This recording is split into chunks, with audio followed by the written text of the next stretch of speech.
Good afternoon, everyone. I am thrilled to welcome you today to today's launch event for the 45th volume of the SAIS Review of International Affairs. I am honored to serve as Editor-in-Chief of the SAIS Review this year. My name is Clarisa Merkatz, and I have the honor of being in this position alongside the excellent team of Frank Gomez as Senior Editor, Alexandra Venegas as our Managing Editor, Karu Alawalia as our Media Editor, and Juwan Lim as our Podcast Editor. In this issue, Forgotten Wars Beyond the Mainstream, we analyze the intersection between the politics of power and historical memory. We take an expansive view, exploring conflicts that have occurred across continents, time horizons, and populations, and thoughtfully consider the experiences not traditionally included in the foreign policy literature.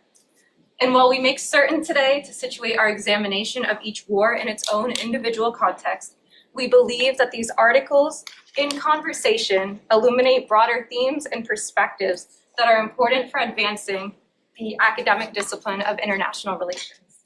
Our authors, four of whom were able to join us today, have graciously shared both their time and their analysis with us. Francesco even flew in all the way from Italy to be here today for this important conversation. So thank you all very much for joining, and please feel free to come on in. A couple more notes of appreciation before we dive in. First, this issue is the product of the leadership of the last year's editorial board under Editor-in-Chief Akrith Harakumar, who you will hear from in a second. Congratulations to that team for a successful publication and their hard work. Second, a very warm thank you to our advisory board, led by Chair Dean Steinberg and faculty advisor Dr. Carla Friedman, for their steadfast guidance and support. And in addition, in particular, I want to highlight advisory board member Professor Edward Joseph's role in serving as a guiding vision behind this edition. We are very appreciative. Third, thank you to the SAIS Foreign Policy Institute, with particular appreciation to Brent Kessler, who truly helped us and for his assistance in making today's event possible.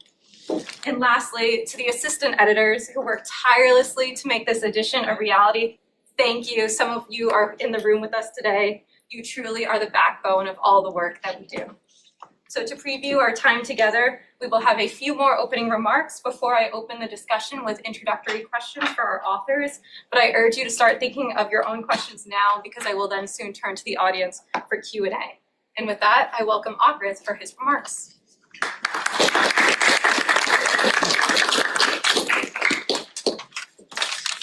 I'm going to try and make this super quick. Hi, everybody. Good afternoon. My name is Akrith, and it's really, really special for me to be here today as the former editor-in-chief, emphasis on the word former, of the SAIS Review of International Affairs. So this issue was the last one under my watch, and I have a lot of people to thank for making this happen. First, Dr. Freeman, she couldn't be here today, our faculty advisory board coordinator, and just somebody who's been with us throughout the production of this issue. Brent Kessler, of course, who kept us organized as FBI coordinator, Professor Edward Joseph, an integral member of the faculty advisory board, whose brainchild is this issue on Forgotten Wars, Dean James Steinberg, of course, for his constant support and leadership, and the assistant editors, some of whom are now sitting on the editorial board, which is fantastic. And my teammates and friends, my band of bandits, Daniel, Anthony, Sakjan, and Jiwan. I couldn't have done this without you. And most importantly, the authors. You are the heroes of this issue. And it's wonderful to see most of you here as today's panelists. Now, the whole idea of the review is to make complicated issues accessible and to bring different angles into conversation. So each issue, the idea here is to just pick one theme. And this time it was Forgotten Wars, because we wanted to shine a light on conflicts that don't really get the headlines, but significantly shape lives and contemporary global politics. Hopefully this isn't just going to be an ivory tower IR conversation, but it's the kind of issue that leaders across industries should be and hopefully will be paying attention to. And finally, it's my pleasure to introduce some of our panelists over here. Lauren Stricker, co-author of Forgotten Wars, Invisible Women, looking at how conflict reporting eases women's roles in places like Cameroon, Haiti, Sudan, and Yemen. Branson Gillespie from fragmentation to mass immigration, unpacking how the Balkans immigration crisis feeds into and is fed by democratization and EU accession. Very exciting. And Francesco Mariano, the Western Sahara Convergence, exploring Western Sahara as the flashpoint of Morocco-Algeria rivalry with ripple effects across ripple effects across Africa and Europe. And finally, we have Harrison Quinn, who wrote a piece on Northern Cyprus and the failure to recognize asylum, showing how a lack of asylum protection worsens the island's frozen conflict. I'm really looking forward to hearing their perspectives in discussion. And before I wrap up, let me wish the new editorial board, Clarisa, Frank, Alexandra, Tharu, and Jimon, who's going to be continuing from last year, all the very best. I know things are to the new heights, and I have no doubt that the next year is going to be very fruitful for all of you. And of course, if you ever need anything, I think this goes without saying, I'm only a call or text away. Thank you, and I hope you enjoyed this conversation. Be sure to pick up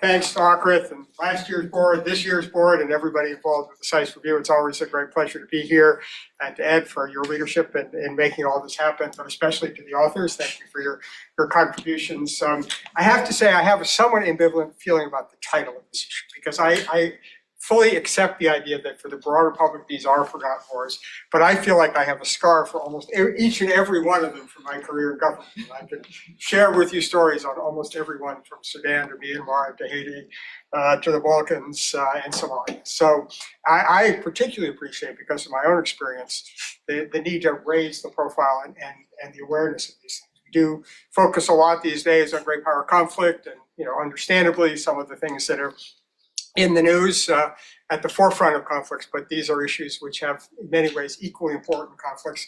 And also the failure to pay attention to them, I think, has broader consequences to our broader engagement, especially from the United States perspective, to understand that for many people, with all the preoccupation with Ukraine and Taiwan and other sort of frontline conflicts, that for many people in the world, these are crises of equal magnitude with equal consequences. So applaud the leadership for choosing this as a topic, and the authors for the magnificent work that they've done. You can imagine I'm especially pleased that we have several SAIS alums in this volume. It's something that's I felt very important as an aspect of the SAIS review, that we have a broad range of authors from different backgrounds, and I appreciate all of you, but I'm especially pleased to have an outlet for people from SAIS who can, take this part of their development, intellectual development, from the work that they do here to coming into publication and, going through the rigor of what it takes to be part of a publication of this sort.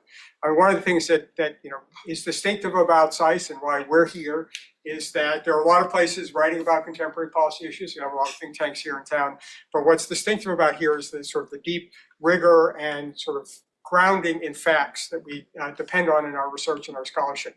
And so the opportunity both to be the home of the SAIS review, which lives very much up to those values and principles, and then to give our students and alumni and others an outlet to explore these issues is something that we're very proud of.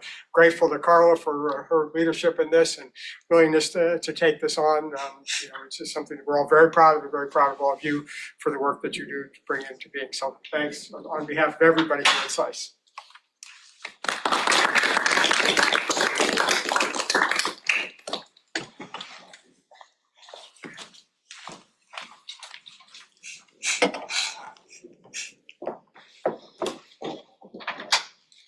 Since we're being recorded, so austerity, you can never be fair. Clarisa, thank you very much for the invitation, and my thanks first and foremost to Akrith and the authors. So you, the authors, you're the ones who really deserve the focus and the congratulations, and I'm so proud of that each of you have taken this opportunity, and that Akrith accepted my suggestion.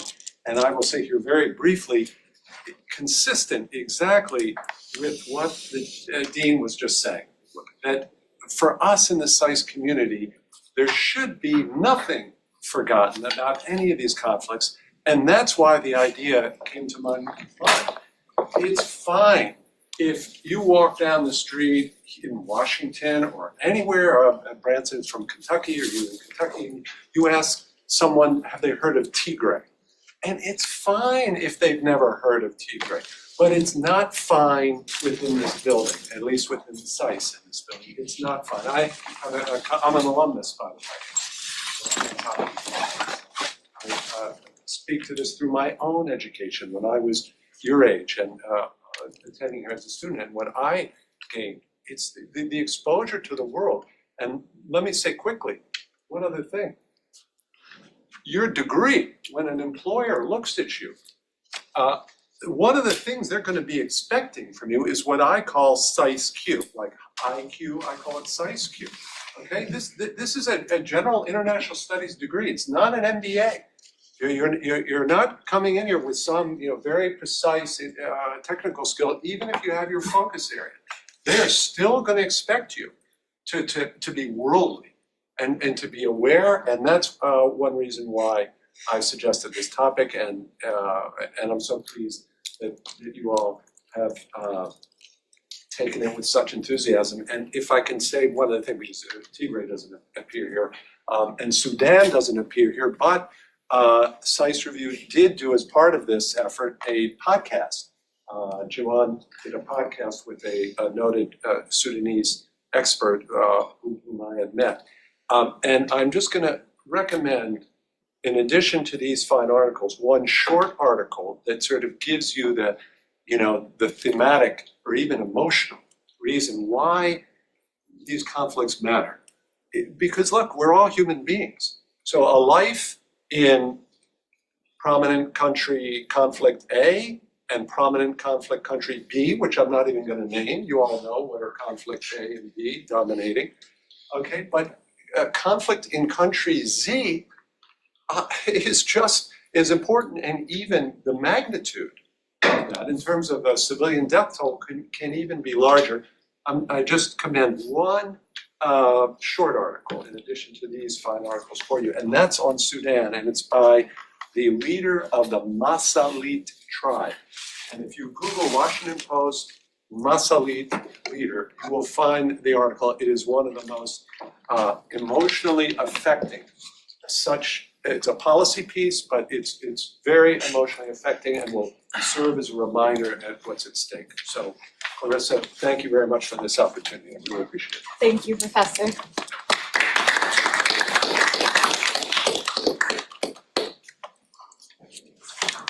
Take my jacket off again.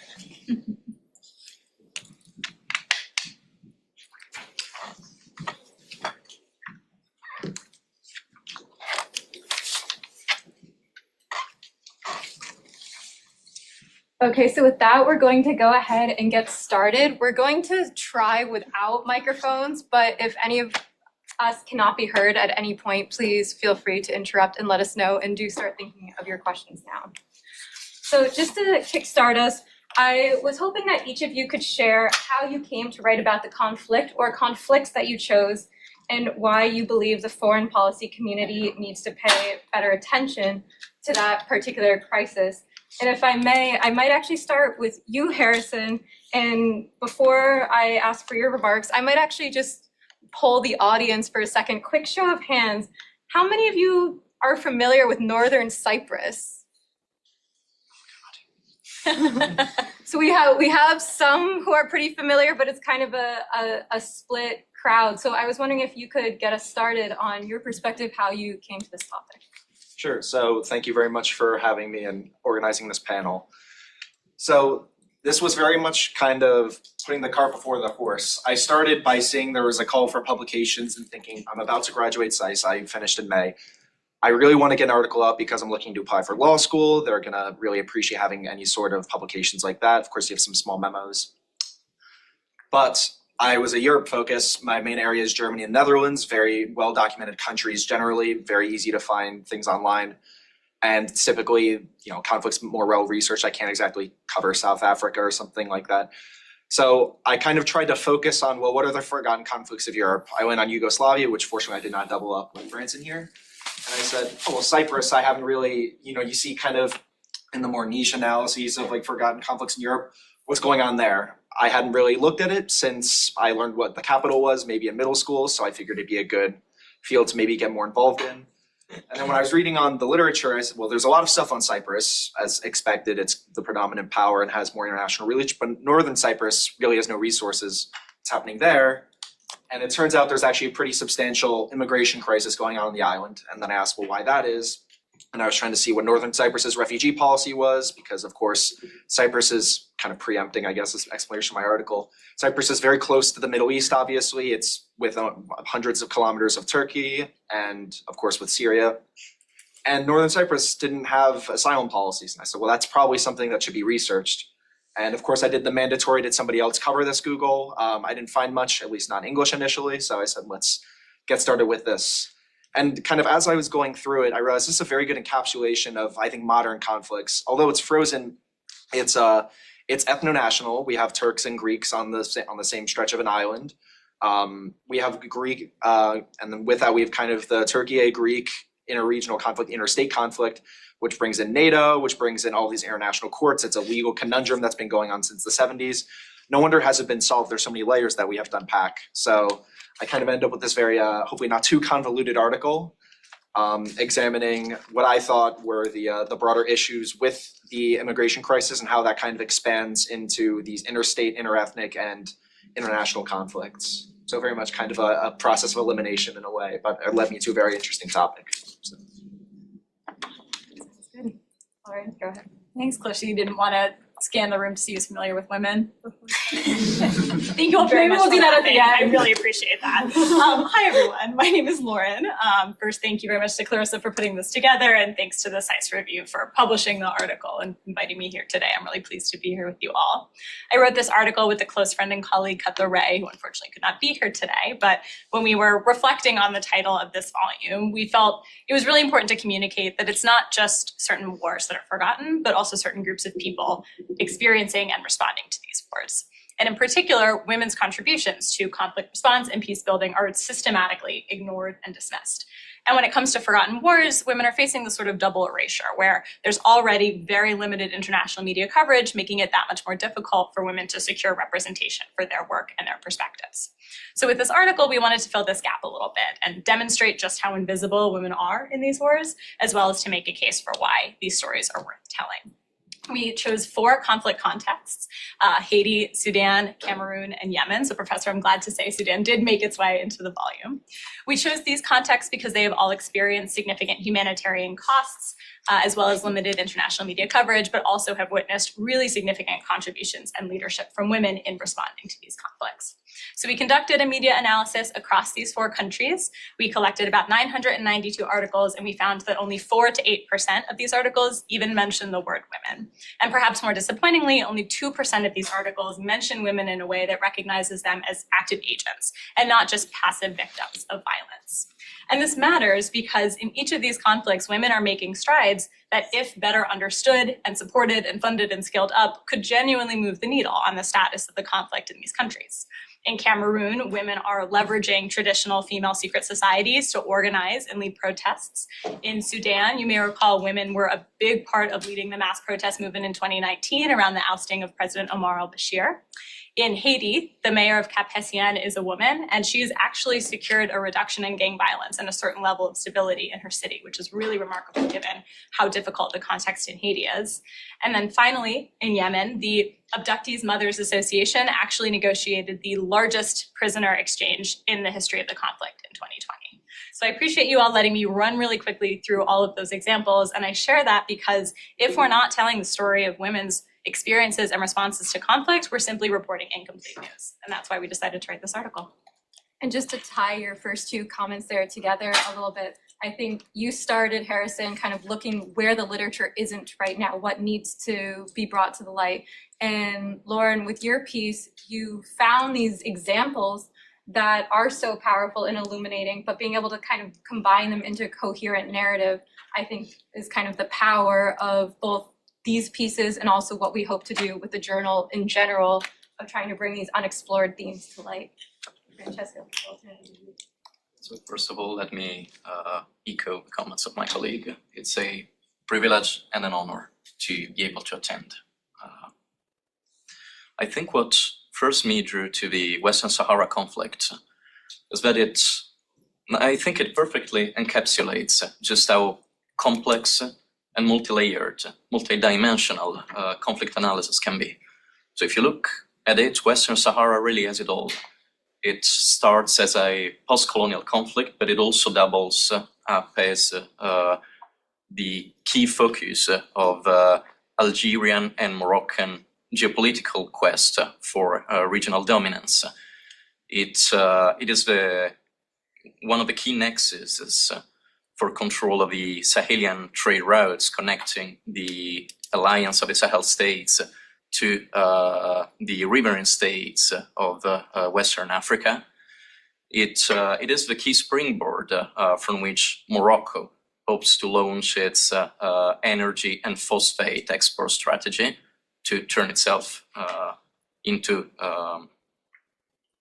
a rentier exporter of both green energy and synthetic fertilizer. It is also, as the accords of normalization struck with US brokerage between Israel and Morocco show, a key diplomatic bargaining chip, which also neatly shows how local, regional, and global politics interplay and kind of lock into each other.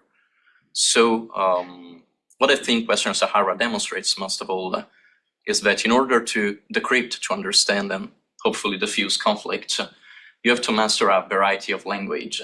You have to understand the politics of energy, the concepts of geoeconomics, geopolitics, of ethnicity and culture clash. And so conflict speaks many tongues, and we need to get familiar with them if we ever hope to solve the Gordian knot. Thank you. And I think those intersecting and overlapping themes of jurisdiction that you mentioned, from the local all the way to the international and geopolitical, is one of the themes that I hope that we get into today. Branson, please. Yeah. Well, first of all, thank you for having me here. It's so great to be back at SAIS and walking through the doors and being in this beautiful building. For those of you all who are SAIS students, enjoy these 2 years or 1 year left. It goes by really fast. But for the Balkans, so I chose the Balkans, kind of came to this paper with this idea of studying demographics and the challenges that come with that. I focused on demographics, nationalism, identity, and migration while here at SAIS and during my undergrad. And while there's no active conflict in the Balkans right now, in Bosnia, Albania, or Croatia, there certainly are the scars of past conflicts. I had the opportunity actually back in January in 2024 with Harrison to travel to Sarajevo, to travel to Bosnia. It's an incredible country for those who've never been, but you can certainly see the scars of the Bosnian War everywhere. Bullet holes in the wall still, and of course the genocide that happened at Srebrenica. It's very, very emotional, very impactful for me. And studying demographics and this immigration crisis that Bosnia and Albania and Croatia face. Being there and getting to ask policymakers these questions directly was really fascinating, kind of seeing how they're addressing it, or rather the lack of addressing it. I've noticed that there's quite a bit in the literature around migration and the demographic challenges that Bosnia and Albania and Croatia face, but there's not a lot of policy response. And so that was sort of my goal in writing this paper, was to bring attention to the issue. These are the consequences of these conflicts within the Balkans, but there's still not enough yet being done to address them. But yeah, that's sort of how I came to it. Thank you all. And just to follow up on your last point, I'm curious because you mentioned your travel to the region, to the Balkans, and kind of the lack of the policy response. I'm wondering if you got any kind of sense of what you were there, of how individual residents, kind of what the dialogue looks like there, if it exists, and if so, kind of what the shape of that looks like. Certainly, yeah. I did have the opportunity to meet with several people while in Sarajevo, and including young Bosnians themselves who talk about moving to the US for study, part of the brain drain issue that Bosnia faces. There's not enough being done. either on the Bosnian level or on the EU level to mitigate the effects of migration out of the country. And you also see, as part of my article, it talks about kind of unraveling this idea that of development and migration. So I found that the common misconception or the common thinking is that as a country develops, you see less migration, and that less developed countries tend to have the most migration, but the data doesn't quite support that. So as a country develops, you see more people get access to resources, and then that access to resources allows them to immigrate out of the country and look for other opportunities elsewhere. So that's sort of kind of what's happening in Bosnia is the policymakers seem to continue to put all their eggs in the development basket to continue the development journey, but without addressing the byproducts of that development, which is more immigration. But yeah, and maybe Harrison has some takes where he was there in Bosnia as well. Sure, yeah. So people in Bosnia always wear two hats. You have people who are both experiencers of the conflict and also advocates. So anybody that you speak to, for example, people at embassies, we had the privilege of going to the EU embassy to Bosnia and conversely the Bosnian embassy to the EU.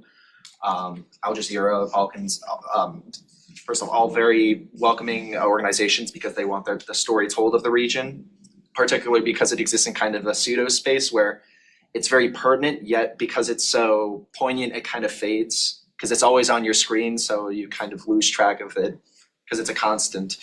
So I would say the willingness to talk about it, and also I had the privilege of going to actually Petrovac, Montenegro a few months later after that and talked to Montenegrins as well as Serbs. And it's a very interesting dichotomy of most people I spoke to didn't really have the same kind of ethno-nationalist bend that you expect that you had during that civil war.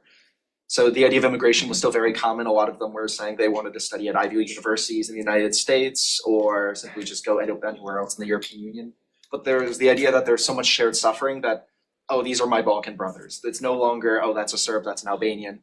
It's a mix of fatigue, but also an optimism, which was really refreshing to see, particularly because the only thing I knew about the Balkans was the violence. So being able to see kind of that camaraderie in what was probably one of the most war-torn nations I've ever seen, it was really refreshing and it really helped inspire me to look more into these conflicts with a bit more of an optimistic bent rather than pessimism.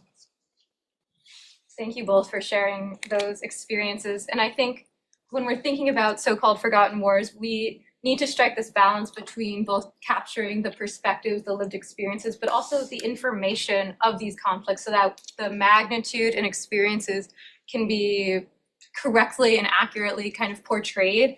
And so as a question, and I welcome any of your inputs on this, one of these themes that then emerges is about the role of information or the lack thereof in documenting and bringing attention to these forgotten wars. So how do you think about this data gathering process, particularly as then it might apply to the need to get foreign assistance, and how did the process of finding information or encountering difficulty factor into your process? Yeah, sure. I think the importance of data gathering cannot be overstated, especially in complex situations when reliable data are reasonably hard to come by. However, we should also be very careful to remember that data are ultimately only building blocks for information. And even the hardest data can be selected and presented in such a way as to corroborate a skewed or misleading narrative. So what we can do as analysts, as researchers, as students of international affairs and political science is, I think, to be very aware of how framing devices work, how narratives are crafted, and how hidden agendas and biases might convey a picture, a portray of reality that isn't actually descriptive of the situation on the ground at all. And Western Sahara, I think, is a prime example of that, because when you look at it, if you look at the bare facts, the hardest data, you have a small little peripheral war that has remained frozen for the best part of 30 years. And even now, it's a pretty low intensity conflict. The Polisario tries to breach the burn, they can't, they retreat. And so it has been since 2021, when the ceasefire fell apart. However, data cannot capture, quantitative data cannot capture, or can only capture so much. So when you study it, when you give it a closer look, you see that Western Sahara is probably the single driving factor that undermines regional cooperation in North Africa, which is already the least economically integrated region in the world. It is the single factor that, due to Moroccan Algerian infighting, has caused the stillbirth of the Arab-Maghreb Union, so that North Africa is the only region of Africa, the only regional bloc that doesn't have a functioning regional institution. And it is the key crux that prevents Algeria and Morocco, and by extension the whole region, on getting to work together in regional and international fora on crucial cross-border issues such as water management, conflict prevention, and climate change. Thank you. Would anyone else like to jump in on that question? Sure. So as I kind of alluded to, my paper is principally a question of information access. So I began this with my international legal interest as more of a legalistic paper, and then added onto it the layers of geopolitics. That way I was more on theme, so bigger chance of getting accepted. And Pay attention, everyone. so very difficult, principally because first, Northern Cyprus, of course, doesn't keep data on refugees or immigrants. They're seen unilaterally as illegal entrants, and the policy for that is to be turned away if you don't have a passport. This is a major part of their statutory law within the country or the entity. And it's important to remember that without this data, analysis is very at risk of becoming absence of evidence is not evidence of absence, where just because we don't have this information doesn't necessarily mean it's not being kept or it's just out of sight, or that we can't get this information maybe from testimonials. I'm not a lawyer, and I'm not a Northern Cypriot lawyer. So most of my research was kind of confined to this very double-edged source, which was the Northern Cypriot court website, which digitized, I think, 23,000 separate legal statutes. So in order to search that, I'm not a Turkish speaker, not a native Turkish speaker. I have a bit of understanding of grammar, which makes it easy to look for key terms. I was able to reach out to some of my friends who knew Turkish and say, what are all of the words that I would need for refugee, for asylum, for anything else? And to cover myself, I put in a methodology. So very exciting. I highly recommend you start with that last. And as I was going through that, there are only hundreds of terms. And I said, well, for the sake of being thorough, let me read through all of these hundreds of documents. So I spent a good few afternoons and evenings looking through them and seeing the word refugee rarely came up, asylum almost never. And when refugee came up, it was almost in these kind of fragments where the term was used, but not defined. And when it was defined, it was very narrow, as let's say you're the son of another refugee or a son or daughter. And naturally it's a bit circular, because then how does that status defined? And that may also just apply to, of course, to people who are from the South who had to flee north during the war in the 1970s. So you've all of these different wrinkles, and of course my lack of language, which Francesco alluded to, is very important to be able to speak the language of the conflict. So it was very difficult for me, but it was also very helpful to have that court resource. Of course, I was able to say this isn't listed in the court statutes, barring it not existing in a scannable way. This could be something to look into. So that was kind of the overwhelming conclusion I came to, which is this should be given more attention, a little bit Weasley, but also it helps kind of advocate people to give closer looks, people who maybe have more qualifications. So ideally, this paper is a kind of a stepping stone rather than a conclusive look at the situation within Northern Cyprus, particularly as maybe after I go to law school, I can reapproach this with more understanding. But the information was definitely almost the sole aspect of the paper that everything kind of circulated around. And just as one quick follow-up to that, you highlight this tension between domestic law and international law, which we see quite frequently. But this case has the particular twist of Northern Cyprus not being an internationally recognized entity. How does that play into the scenario that we're seeing? Yeah, so this was one of the more difficult parts as a non-lawyer. So to give you a quick primer on how international law works broadly, you have treaty law and you have customary law. So treaty law defined in treaties, these are the things that you see the signings for, very easy to conceptually understand. What is less clear and definitely less discussed is customary law, which is kind of the sets of norms and practices that formulate through just centuries of states acting a certain way. So for an example of this would be diplomatic immunity for visiting heads of state. This was seen as a necessity to conduct foreign relations. Of course, if someone's dignitary was attacked, good chance it could be done in return. So this practice kind of formulates into not a pseudo law, but a different form of law outside of treaty bounds. And through states' belief that this is binding, that's being opinio juris, you do have something that functions under the auspices of a required law. You have to follow this.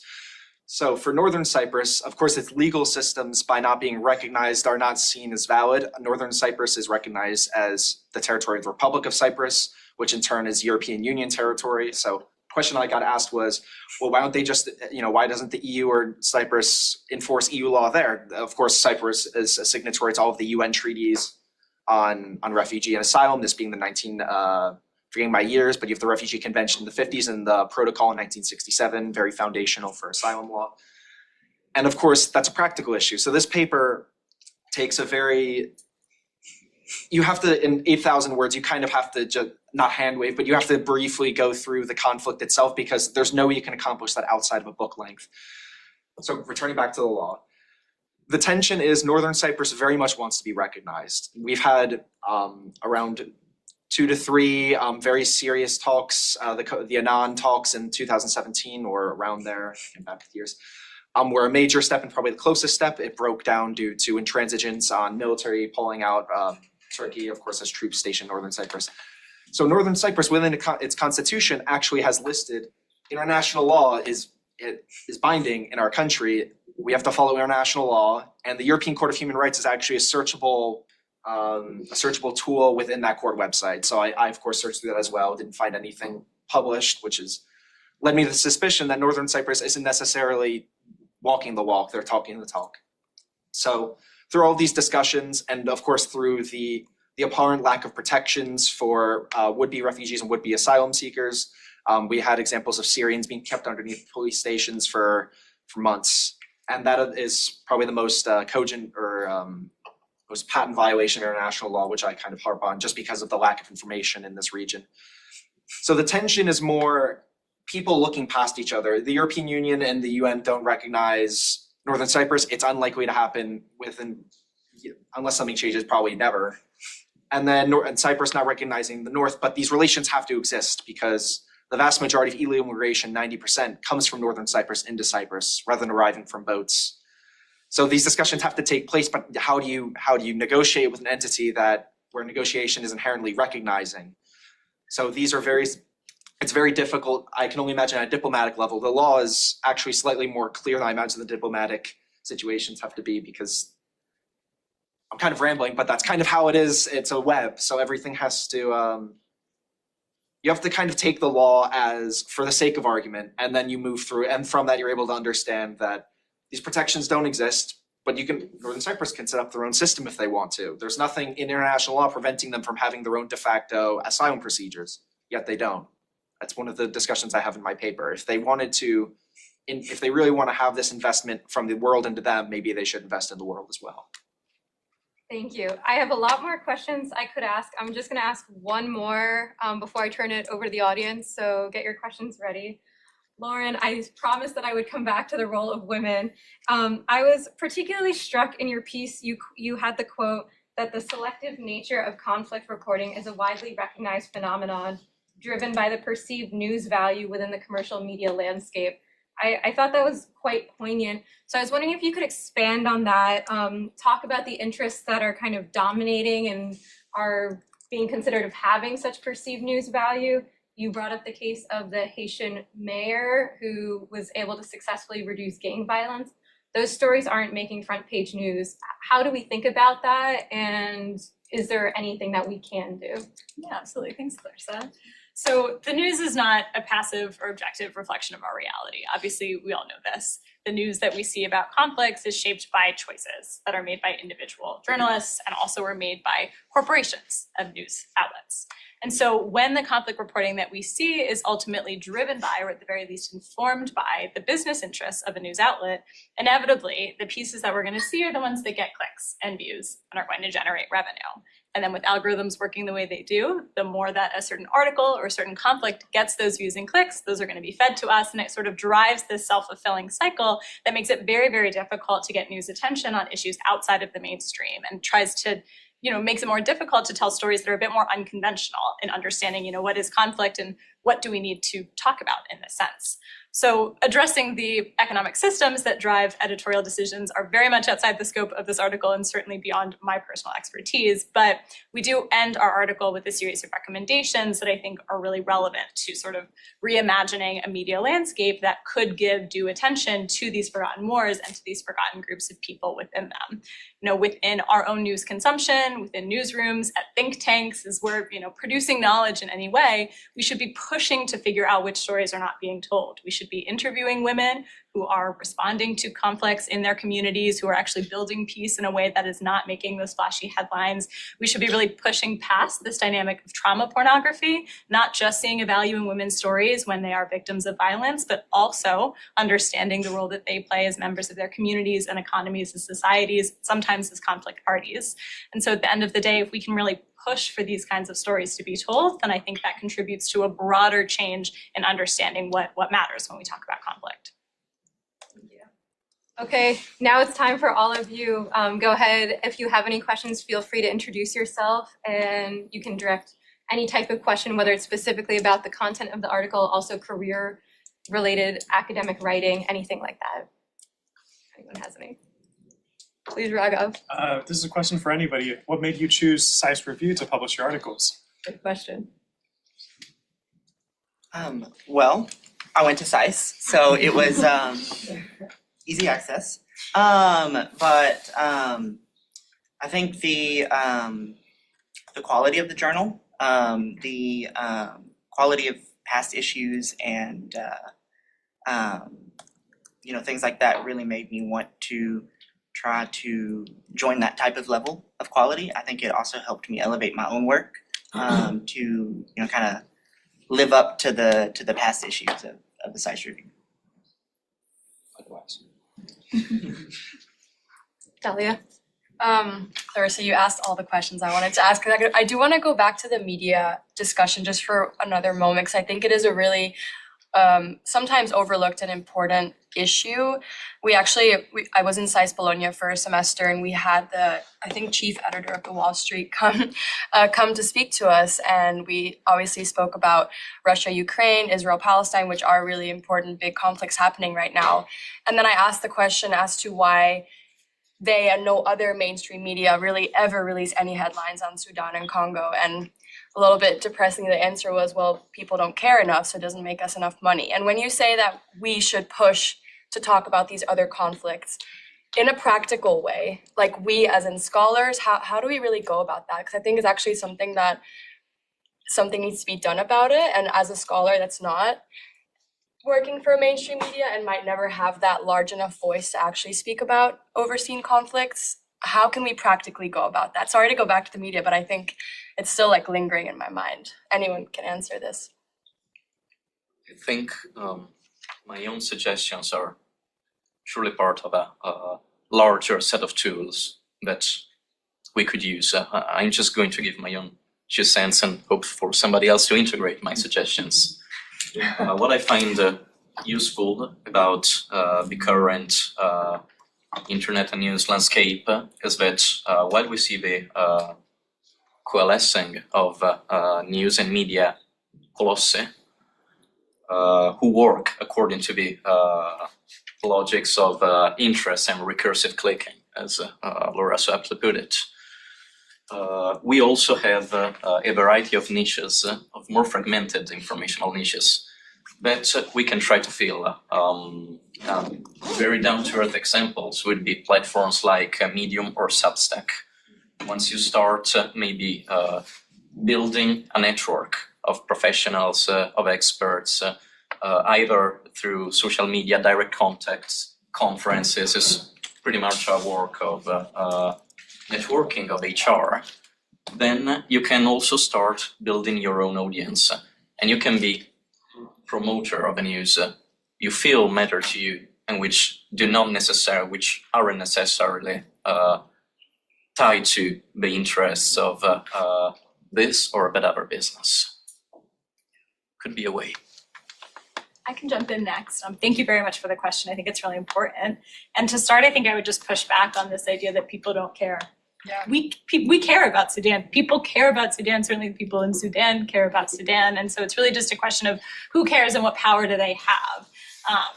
And so when it comes to what we can practically do about that, I do wish I had a better answer for you. And I think it's really important for us all to think about. But I think if we continue to push back on this idea by educating ourselves, writing about it in our papers, talking to people about it, going to a new job and bringing this kind of information to a particular discussion or program design or whatever it may be. I mean, I think that's how we start to drive that change, by just gradually teaching more and more people. And of course, when it comes to the news, it's a bit of a chicken and egg, right? Do people not care because they don't know? Do they not know because they don't care? I mean, that's an ongoing question. But I think at a certain level, all I'm thinking about is in my own personal life, what am I doing to share information about what I think is important and not getting attention on? So that's where I've landed for now. And to quickly jump in actually specifically on Sudan. So as part of my current job, so my first full-time job, I'm a paralegal at an international human rights law firm. And our big case right now is Kashif v. BNP Paribas. So I recommend you guys look into that case. It's, I believe, the largest class action in the US and one of the largest in the world. 23,000 Sudanese refugees who are now US citizens are class action suing BNP Paribas for, as we allege, financing the government of Sudan and enabling it to commit the Darfur genocide in 2003. So through that research, a substantial amount of the work I'm doing is logistics and kind of coordinating getting emails to the Sudanese. And the Substack suggestion I think is paramount, but traditional media is still by and large the most trusted, particularly for generations above ours. So for this case, this is the case to pay attention to probably for Sudan, even as the conflict is renewing. This would be billions of dollars. This would be the thing you'd expect to make the news. But we've seen on the Financial Times, and that seems to be Bloomberg, but it's not getting picked up by many main sources. So kind of, I would say closer advocacy, even maybe a conjunction work with the Substack creators who have maybe more reputation, and kind of a hybrid of the traditional and the new means of media production, because principally there are still massive issues going on even now that are deserving of being people I think would care about, but the information goes to people who already care about it. It very rarely breaks that wall, even for people who are looking for it. I had to put insane amounts of keyword searches to figure out anything about this part of the Cyprus conflict, and this is something that people know about. So breaking into traditional, I think, is still a major modus operandi that we should be looking into.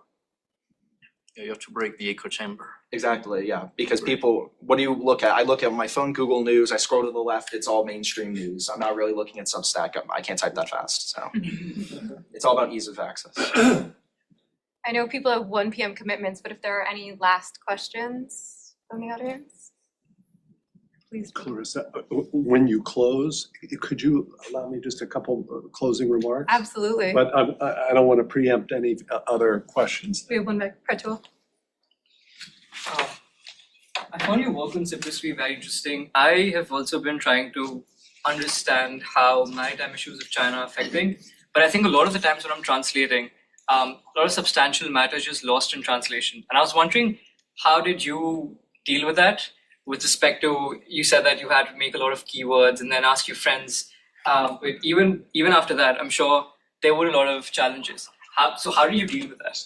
All right, I'll answer very briefly, so not taking too much time. Short answer is Google Translate. Long answer is there's so much trust involved in the process when you're not a native speaker of a language. I have the methodology again, principally because I want this to be built upon and this to be done better.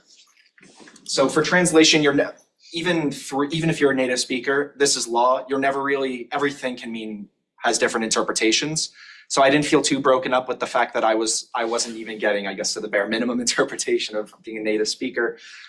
But so I'd say I'd encourage people to don't be afraid to move outside of your native language, particularly it's a it's a geopolitical field you want to look into. I was curious to see how geopolitics intersects with identity. So what does it mean to be Greek, Turk? What does it mean to be a country? What do these words mean?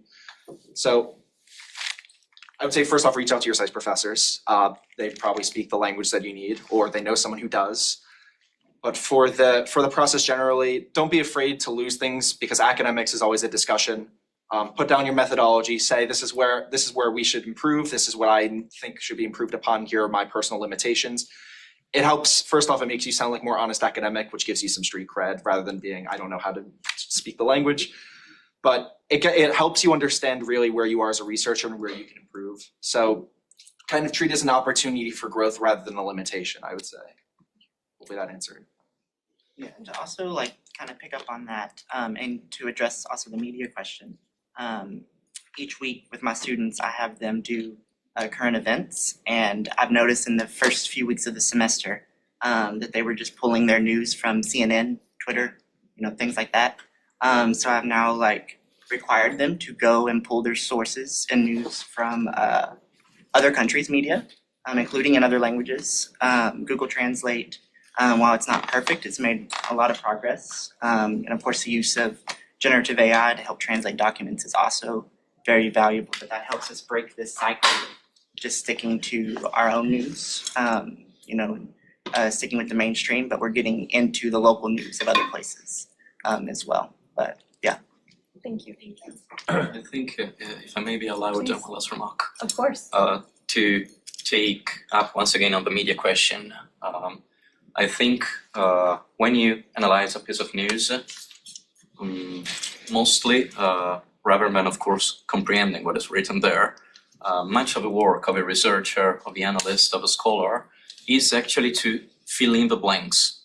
Analyze a piece of news is often a work of induction, when rather than asking what is written there, you should ask yourself, what is the author's agenda? What is missing there? And if there is a blank space, why is there a blank space there? It's news reading is must be, in my opinion, first and foremost an exercise in critical thinking. And when you start doing that,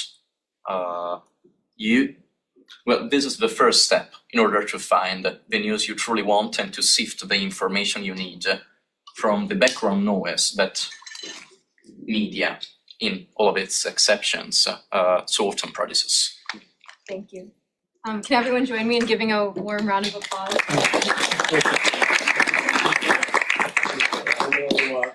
Thank you so much, Clarisa. And I know we all want to get to, many of us are to run to see the Dean's event with Ambassador Nicholas Burns that I highly recommend. I hope you all signed up for it. And let me just say quickly here, Clarisa, this was exactly the kind of conversation that I was hoping that this issue would produce. And I really am so impressed with your answers to this and this excellent question that you raised about this lack of interest. And so let me close, Clarisa, with some concrete suggestions for you all to pursue this. One point here, Harrison, right? Yeah, correctly, I was so glad you mentioned Darfur. You all don't know this because you were little kids 20 years ago, but that was the Gaza of its day, right, Brent? Yes. You can remember, and so it's not true, this thing that, I'm glad you raised it with the Wall Street Journal editor, or whoever it was, but it's not true that they are the only, gatekeeper and sole decider of what's important. This was a grassroots, massive movement that they galvanized tremendous attention and changed policy. And it was activism that did that. The other thing, so what could you do within SAIS? Those of you who are curious about this, and again, if you're SAIS students, you should be curious about the world by definition. There are plenty of opportunities. Number one, I'm gonna pitch SAIS Review. In addition to the print, there is the website, right, Clarisa? And so these are shorter articles. You can be very topical, you can be very timely. And I publish there. It's a terrific outlet and it's great for your career. So I strongly recommend that. The other, second, do we have anyone here who's in the conflict management club? Anyone? Yeah, okay, great. So within the conflict management club, you have opportunities. Here, I host a lot of events. You can organize events here at SAIS. That's another avenue. Last, podcasts. SAIS Review has an excellent podcast, and so does Professor John McLaughlin. By the way, we're discussing potential collaboration. But I'm going to advertise here because I think we've already done the recruitment for Juan has already done that. But it's still open with Professor McLaughlin. He has a series that's called Small World, Big Problems, which is exactly the case. And so you have that opportunity to do your podcast. And again, these are all can enhance your visibility for employers. You put the link to your podcast or your article in SAIS Review on your CV when you send it around, and it's all for the good. And you can be raising these issues, and I will close here. Within SAIS itself, among the student body, you are going to find students who are from or could be from some of these conflict-affected countries. So why not sit down with them and brainstorm with them, co-write an article, co-host a podcast with them, organize an event. These are all things that they're part of your education, part of the opportunity of being a student here at SAIS. Clarisa, thank you very much. Thank you, Professor.